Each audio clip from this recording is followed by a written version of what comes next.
તો ભાઈઓ, લાલો મૂવી જે આપણા અત્યારે ગુજરાતી સિનેમામાં બહુ જ ધૂમ મચાવી રહ્યું છે, એ મૂવી મેં આજે સેકન્ડ ટાઈમ જોઈ લીધું છે. અને યાર, સેકન્ડ ટાઈમ પણ એ મૂવી જોયા પછી મને તો એવું લાગ્યું નહીં કે આ મૂવી સેકન્ડ ટાઈમ જોઉં છું. મને તો એવી જ ફિલિંગ આવતી હતી કે હું ફર્સ્ટ ટાઈમ આ મૂવી જોઉં છું.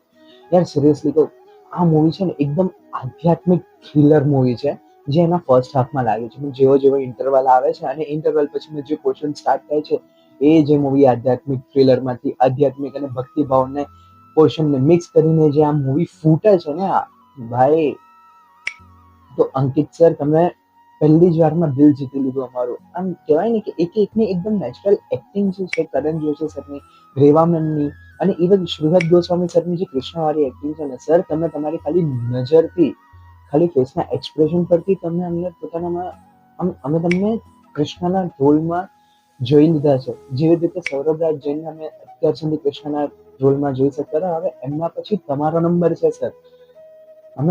મેં તમને વર્ડ્સમાં બિલીવ નહીં કરું, બટ ઓવરઓલ આ મૂવી એટલી સારી છે ને કે આ વન ટાઈમ વોચિંગ તમે આને જેટલું ઈચ્છો એટલી વાર તમે આને વોચ કરી શકો છો. આખું મૂવી એટલું કમ્પ્લીટ છે, પણ આમાં અમુક અમુક ઇમોશનલ સીન છે જે ઘણા બધા લોકોને રડાવી દે છે. આપણે બધાએ વિચાર્યું હશે કે સાલું આપણા જીવનમાં પણ આવો એક લાલા ભાઈ કરીને મિત્ર હોય તો કેટલી મજા આવી જાય. અને એમાં એક ડાયલોગ આ મૂવી આપણને આમ જોરથી આમ ફેંક જ છે કે લે ભાઈ, તું ઇમોશનલ થયો છે, હજુ એકવાર થા. અને એક ડાયલોગ છે, પ્રભુ મારો કોઈ મિત્ર નથી, શું તમે મારા મિત્ર બનશો? આ ડાયલોગ જેવા કરણ જોશી સરના, આમ કરણ જોશી સર જેવો આ ડાયલોગ ડિલિવર કરે છે ને, તરત આપણે બધા કરણ જોશી સર સાથે આપણે બધા ઇમોશનલ થઈ જઈએ છીએ.